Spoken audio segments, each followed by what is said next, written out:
ላለን ባሁኑ ምን ይዘው ልመጡ ይሆን? ቪዲዮ ላይክ ማድረግ እንዳትረሱ፣ ቻናሉንም ሰብስክራይብ አድርጉልኝ። ነባር ቤተሰቦች ደግሞ ስለምሰጡ ሐሳብና አስተያየት ከልብ ያመሰግንሁኝ። ማህደር ለባሩክ ሁሉንም ነገር ምነግረው ነኝ አለች። ስለ ልጆቹ ማወቅ አለበት። ልጆቹ እንዴት ይሆናሉ? ስለዚህ ሁሉንም ነገር አውቆ ሊረዳኝና ሊያግዘኝ ይገባል። ሁሉንም ነገር ብቻዬን አልቻልኩትም ትላለች። እያለች እያንሰላሰለች እያለ ወረቀቱን ይዛ የሆነ ነገር እያነበበች ነበር። በመሐልም ጀሪ መጣ። ምንድነው ያልሽው? ልጅ ብለሽ እንዳታስቢ እያለች ማንገራገር ጀመረች። ማህደርም ግራ ገባት። እባክሽን ተይኝ፣ እኔ ትንሽ ቀን ነው የቀረኝ፣ ትንሽ ቀን ልቆይ እያለች ብትለምናትም ጀሪ ግን ይሄን ነገር ልትቀበል አልቻለችም። አንዱን የመጣሽበት አላማ ገብቶኛል፣ ከኛ ገንዘብ ፈልግሽ ነው የመጣሽው እያለች ልታፋጣትም ጀመረች። በመሐልም ባሩክ መጥቶ ነበር። ምንድነው የሆነው? ማህደር የሆነውን ነገር ልትነግሪኝ ትችያለሽ ይላታል። ማህደር ደግሞ በመፍራት ጀሪን ስለፈራቻት አይ ምንም ነገር አልተፈጠረም፣ አሁን ይሄን ነገር ቁሜ መስማት አልፈልግም ብላ ጥላቸው ወጣች። ጀሪም ያለውን ነገር አንተ ልጅ ግን ለምን አውድጋሜ ህይወትህ እንዲበላሽ ትፈቅዳለህ? ለምን አትሄድም? ለምን እዚህ ቤት አታስወጣትም? እያለች ልጨቀጭቀው ጀመረች። ጀሪም ከወንድሟ ከባሩክ ጋር መከራከሯን ቀጥላለች።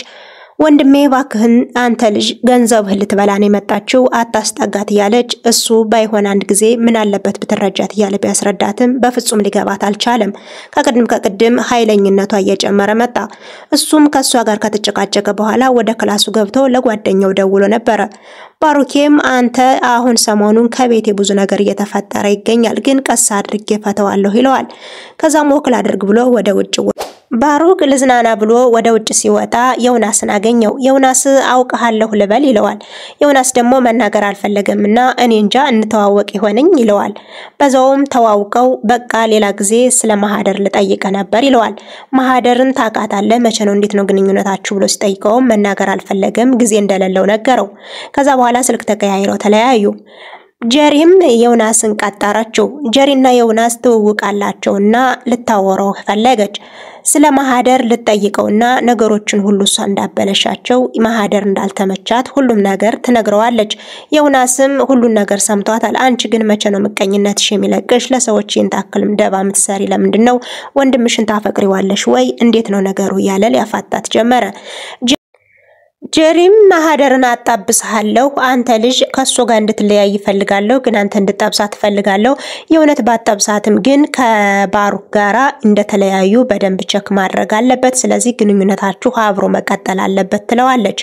ይሄን ካላደረክ ግን የከፋ ነገር እንደሚገጥምህ እያለች ታንገራግረዋለች። እሱም አልተመቸውምና አንቺ ግን መቼ ነው ተንኮልሽ የሚያበቃው ትለዋለች። ዮናስ አንተ እኮ ድሃ የሆንኸው ምንም ነገር ለመስራት ስለምታማርጥ ነው እና ደግሞ ለሰዎች ሁሌ ደግ ስለምትሆን ነው እያለች ልትከራከረው ሞከረች። ብቻ ግን ማህደርን አምጭልኝ ይቅርታ ልጠይቃት ፈልጋለሁ ተባብለው በዚህ ተለያ። ጀሪ ማህደርና ዮናስን አገናኘቻቸው። ፍቅረኛ እንዲሆንና ከሷ ጋር እንዲቀራረብ አደረገች። ከዛም ለባሩክ ፎቶግራፍ አንስታ ለባሩክ እንዲደርሰው አደረገች። ባሩክም ያን ፎቶ አይቶ ያዙኝ ልቀቁኝ አለ። ነገሩ ግን የውሸት ነበር፣ የህቲቱ ስራ ነበር። ጀሪ ይህን ነገር ለምን ማድረግ እንደፈለገች ምንም ሊገባው አልቻለም። ያም ጓደኛው ዮናስም ባሩክን ጠርቶ እንደዚህ አይነት ችግር አለ ብሎ ሲነግረው ከዛም ተቤት መጥቶ የሆነውን ሁሉ ማመን ቢከብደውም እህቴ ግን እንዴት እንደዚህ ታደርጋለች? የውሸቷንስ እንዴት በጥፌ መታች ብላ ትዋሸኛለች እያለ ከራሱ ጋር ጥያቄ ተደጋገመበት። እሷ ግን ተንኮለኛ ነበረችና ጀሪን ከቤት እንድትወጣ ለማድረግ ያላደረገችው ነበር። ባሩክ ግን አንድ ቀን እውነቱን አወቀ። ጀሪ ከጓደኛዋ ጋር ደውላ ስልኩን መኝታ ቤት ከባሩክ ጋር ሲያወሩ ነበር። ባሩክ ስልኩን ትቶት ወደ ውጭ ሲወጣ ከጓደኛዋ ጋር ደውላ እንደዚህ እኮ ነው ፊቴን እኮ ያጠበስኩት እኔ ነኝ፣ እሷ አይደለችም በጥፌ መታችኝ፣ ግን እኔ ራሴ ፊቴን አደማሁትና ባሩክ እንዲያምነኝ እሷ መታችኝ ለማለት ምክንያት አገኘው ያለ ስታወራ ባሩክ እየሰማት ነበር። እሱም የሰማውን ነገር ማመን ከብዶታል። እህቴ እንዴት እንደዚህ ታደርጋለች? እኛን ለማጣላትስ እንደዚህ ታደርጋለች ወይ? እኔ እሷን ማመን በጣም ከብዶኛል እያለ ጭንቅ ዮናስና ጀሪ ግንኙነት አላቸው። ማህደርን የሆነ የሚያጠቁበት ነገር ተስማሙ። እሱም ደግሞ ጀሪናት ሐሳቡን ያመጣችው እንድሷን እንድታማልል ይፈልጋለሁ፣ ከዛ ፎቶ አንስተን ለባሩክ እንሰጠዋለን ትለዋለች።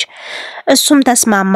በዛም ማካኝነት እሱም እንቅልፍ የነሳው ሆነና አንድ ቀን ባሩክን ጠርቶ ሁሉንም ነገር ነገረው። ዮናስ ጀሪ የምታረገው ነገር ምንም አልጣመውምና አንድ ቀን ባሩክን ጠራው። ባሩክን ጠርቶ የሆነው ነገር እንደዚህ ነው። እሷ እህትህ በጣም ተንኮለኛና አስቀያሚ ሰው ናት። ገንዘብ ሰጣይ ነው ከማሃደር ጋር ግንኙነት እንዲኖረን ያደረገች፣ ፎቶውንም እንደዛ ያደረገች ለዛ ነው ብሎ ሁሉንም ነገር ነገረው። ባሩክም ይሄን ነገር መቀበል ቢከብደውም ግን ሳይወድ በግዱ ተቀብሎታል። ይሄን ነገር እኔ ማመን አልችልም፣ እህቴ ከኔና እሷን ለማለያየት ይሄን ታክል ርቀት ትሄዳለች ብዬ አላስብም ነበር። አሁን ግን ሳልወድ በግድ ያው መቀበሌ ነው እያለ እያንሰላሰለም ነበር። ከቤት ውስጥ ደግሞ ጀሪና ማሃደር ቤት ላይ የተጣሉ ነው። አንቺ ከዚህ በኋላ ወንድ ጋር ያለሽን ግንኙነት አውቆ ከቤት ሊያስወጣሽ ነው ጠብቂ እያልቻት ነበር። ጀሪም ማሃደርን በጣም ያሰቃየቻት ስለሆነ ማሃደር ምደርስበት አጣች። ማንም ሰው ፈላጊ የለኝም፣ በውሸት ፊት የመታችኝ ትላለች። እኔ ምንም አይነት ምናገረው ነገር የለኝም፣ ስለዚህ ማንም አዳማጭ የለኝም፣ ማንም ፈላጊ የለኝም፣ ያለኝ አማራጭ ራሴን ማጥፋት ነው ትልና በረኪናው አንገስታ ትጠጣለች። ባሩክም ዮናስ ሁሉንም ነገር ከነገረው በኋላ ውጭ ላይ ሆኖ ይሄን ነገር ማመን አልችልም፣ እህቴ እንዴት ታደርገኛለች ለገንዘብ ብላ እንዴት አርጋ ትቀይረኛለች እያለ ጥያቄ በጥያቄ ሆኖ ነበር። ይሄንን ነገር መጠየቅ ያለብኝ ሁለቱን ሴቶች ሰብስቤ ነው ይልና አንድ ላይ ሊሰበስባቸው ብሎ ሲመጣ ማሃደር ራሷን ለማጥፋት በረኪና ታገኛት። ድራማው ከዚህ ጋር ተጠናቀቀ። ክፍል 3 ምን ይሆን? በሌላ እስከምንገናኝ ድረስ ሰናይ ጊዜ ለዩቲዩብ ቤተሰቦች ተመኘሁ። አብዝቼ ወዳችኋለሁ።